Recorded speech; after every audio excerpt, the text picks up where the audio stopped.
अस्सलाम वालेकुम दोस्तों। सन 1935 एक अहम किताब lighthouse of the man cast and the man who keep them Robert थेर स्ट्रेलिंग के नाम से शाया हुई। पहले दोस्तों ये किताब ज्यादातर मैन के साहिल पर मौजूद लाइट हाउसेस और उनमें मौजूद मुहाफ़िज़ों के बारे में कहानियां बयान करती है। इस किताब के मुसन्निफ जो खुद एक लाइट हाउस के मुहाफ़िज़ रहे हैं, उन्होंने खुद ही अपनी इस किताब के अंदर इस वाक़े को जिक्र किया है।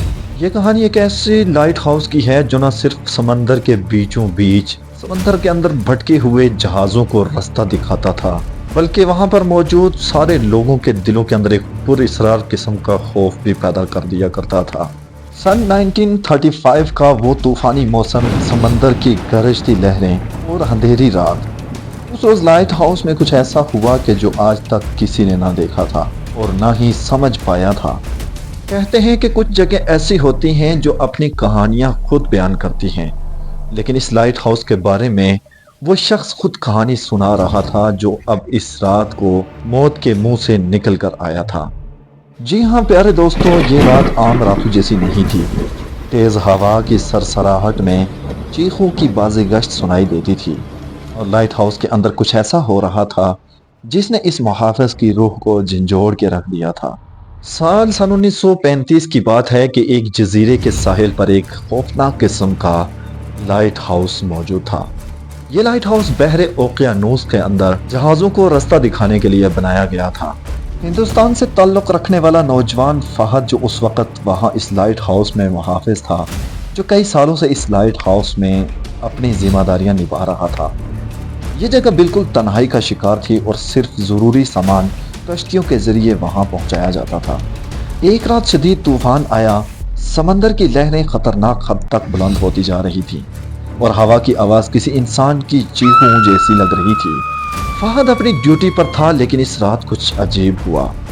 इसी लाइट हाउस के अंदर एक पुरानी अलमारी भी थी जिसके बारे में फहद भी नहीं जानता था। वो हमेशा बंद ही रहती थी, गोया एक दीवार का हिस्सा बनी रहती थी। इसके बारे में कहा जाता था कि इसमें किसी जिन को कैद किया गया है, मगर फहद इन बातों पर यकीन नहीं रखता था। वो इस बात को मजाक समझता था। सो फहद ने आज आखिर इस अलमारी को खोलने का इरादा कर लिया। प्यारे दोस्तों, जैसे ही वो इस अलमारी को खोलता है तो एक जोरदार धमाका होता है। फहद ने देखा कि उसमें से धुंध जैसा कोई साया निकला और सीढ़ियों की तरफ बढ़ने लगा है।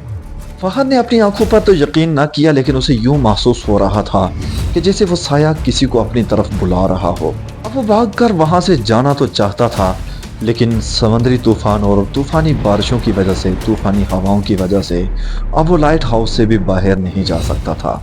वो साया आहिस्ता आहिस्ता उसके पास आया और लरजते हुए लहजे में बोला, ये लाइट हाउस तुम्हारे लिए नहीं है और तुम भी इसमें कैद हो जाओगे। अब फहद ने अपनी तमाम तर हिम्मत जमा की और अलमारी के दरवाजे को दोबारा से बंद करने की कोशिश की।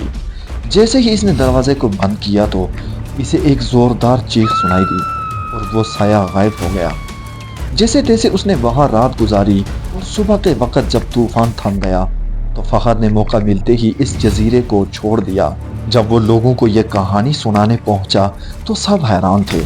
कुछ ने इसकी बातों पर यकीन किया और कुछ ने इसे मजाक समझा। इन्हीं लोगों में मौजूद एक शख्स ने इस लाइट हाउस में काम करने की हामी भरी और इसने कहा कि ऐसा कुछ नहीं होता, मैं ये ड्यूटी करूंगा। मगर जब वो वहां पर पहुंचा तो सिर्फ 2 ही रातें गुजार सका। तीसरे दिन जब लोग उसकी लाश को उठाने लगे तो उसकी लाश के पास से एक पेपर मिला। प्यारे दोस्त, उस पेपर के ऊपर अपनी सारी कहानी उसने लिख डाली थी। उसने कहा था कि वाकई में इस लाइट हाउस के अंदर कुछ पुरअसरार है, कुछ तो ऐसा है कि जो यहाँ पर बहुत खौफ दिलाता है। शायद कि मैं यहाँ पर ज़्यादा देर जिंदा ना रह सकूँ, लेकिन अगर मेरी मौत यहाँ पर वाक़ हो भी जाती है तो आप लोग यही समझना कि मैं डर के मरा हूँ। प्यारे दोस्तों, हिंदुस्तानी नौजवान तो वापस आ गया, लेकिन इस लाइट हाउस का वो खौफ, इस लाइट की पुरअसरारियत आज तक मौजूद है। उसके बाद किसी शख्स में हिम्मत नहीं हुई कि वो इस लाइट हाउस के अंदर जॉब की हामी भरे। मतलब 1935 से लेकर 2024 तक एक सदी गुजर जाने के बाद अब तक भी कोई शख्स उस लाइट हाउस के अंदर रात गुजारने की कोशिश भी नहीं करता। ये लाइट हाउस मुकम्मल तौर पर वीरान है। यहाँ पर कोई भी शख्स काम करने के लिए अब नहीं जाता।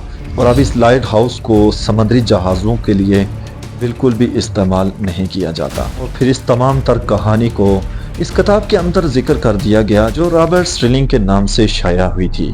پیارے دوستو، تھری رینجر لائٹ ہاؤس بھی اسی طرز کا ایک لائٹ ہاؤس ہے جس کے اندر آج تک تقریباً 400 سے زائد لوگوں کی اموات ہو چکی ہیں۔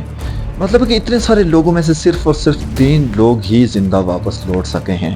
علاوہ اس کے جتنے بھی لوگ اس لائٹ ہاؤس کے اندر جاب کرنے کے لیے گئے ان میں سے کوئی بھی زندہ واپس نہیں آیا۔ پیارے دوستو، یہاں پر تنخواہیں انسانی سوچ سے بھی زیادہ ہیں، لیکن یہاں پر کسی کی جان کی کوئی گارنٹی نہیں ہے۔